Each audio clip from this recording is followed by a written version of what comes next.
Today is September 4th, 2024. This is John Reid answering questions from Perseus Arcane Academy.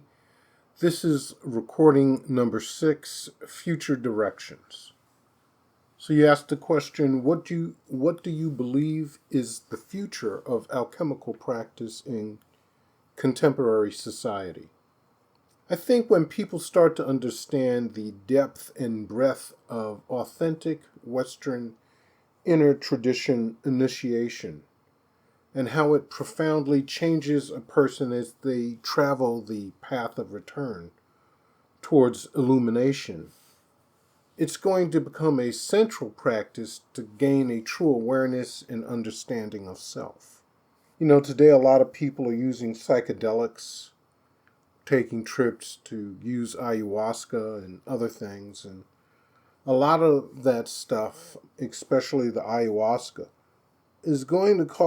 can cause a lot of people to, frankly, evacuate on themselves and vomit. So it can be a very violent experience.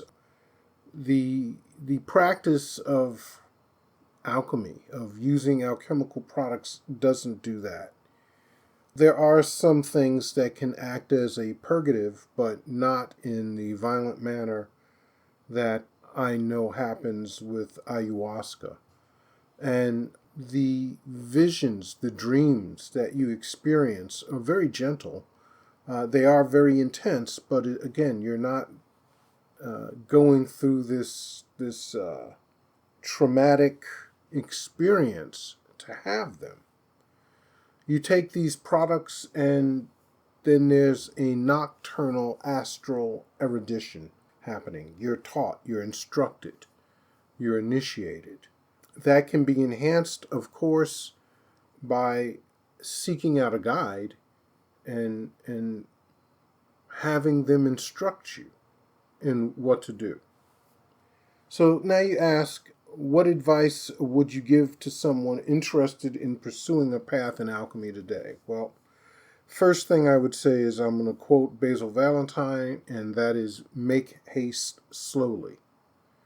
By that I mean read and study before you try to begin any actual alchemical work. I really can't count the number of times that I've met people, either in real life or on forums, who say, hey, I'm just starting alchemy, and I've never done any kind of laboratory work, but I'm going to distill mercury. That's a recipe for death. Make haste slowly. The first thing I'd say is read my practical course on alchemy that can be found at the alchemywebsite.com/John Reid.html. That's spelled REID. JOHNREID. The next book would be The Alchemist Handbook by Frater Albertus, The Alchemical Laboratory Bulletins by Paracelsus Research Society.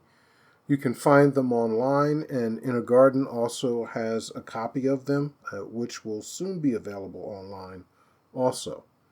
I would recommend that you read The Handbook of Plant Alchemy by Manfred Junius. Initiation into Hermetics by Franz Bardon. The Golden Chain of Homer by Ashton Joseph Kirchweiger, Parts 1 and 2. Collectana Chemica by Arrhenius Philautheus. The Complete Alchemical Writings of Isaac Hollandus, Parts 1 and 2. The Triumphal Chariot of Antimony by Basil Valentine. And the first 2 to 3 years of tarot training with Boda. And I'd also advise you to join a reputable Hermetic organization like Inner Garden.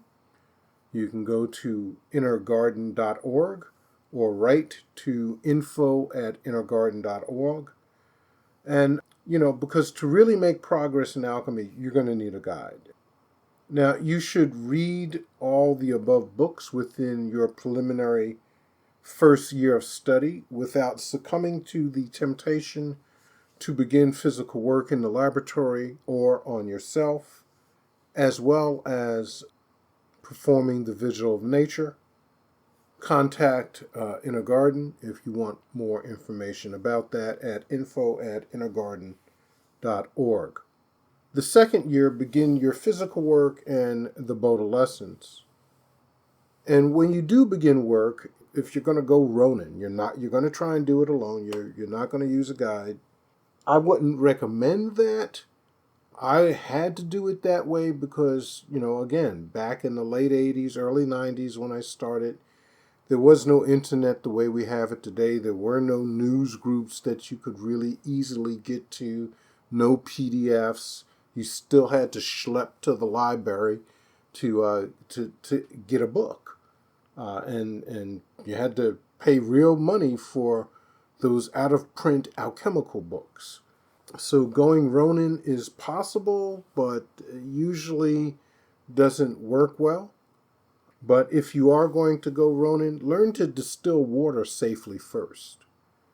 Then move into the work with plants and don't graduate to metals until you understand the plant work from both the spagyric and alchemical perspective. Another thing that people need to realize so that they don't rush into doing minerals is that the minerals obtained from plants are really no different than the other minerals obtained from the earth. They're the same. They're minerals, and they all come from the ground. The plants don't produce those minerals. Just like we don't produce the minerals that are in our body. They come from the foods that we eat. Humans and animals don't produce those things, nor do plants. It's all taken up from the soil and the plants. The animals eat the plants. We eat the plants and the animals. So in that sense, you're always doing mineral alchemy. There is no rush.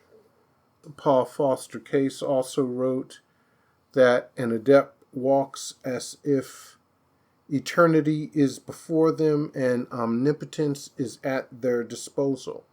Make haste slowly. I'm telling you, just take it easy. Plants are just safer to learn from and much safer to make mistakes with.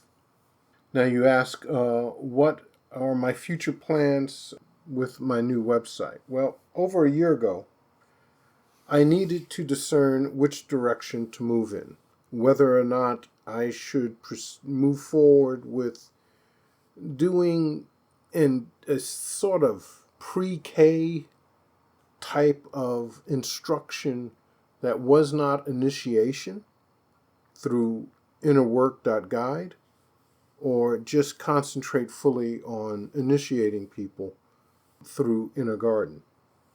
And the only way to really find out about that was to ask, please show me. So the egregore in charge, what was necessary, and this is the alchemical work. It's not unlike what you would do in a laboratory. So the first thing was to create a physical analog for the arcanum to inhabit. And so I went about creating the website for innerwork.guide with information about the two possible choices a person could take. And so the groundwork is laid, and the arcanum would show by the preponderance of which avenue people chose to take, whether it was through Inner Garden or doing work with this innerwork.guide, what direction it wants to go. Now, a lot of people will say, well, you should have put more effort into it or whatever, but I asked to be shown. And when you're shown something, you have to be passive. It's not an active thing. Yes, you have to lay the groundwork. It's no different than if you ask an expert to come in, say, in plant alchemy.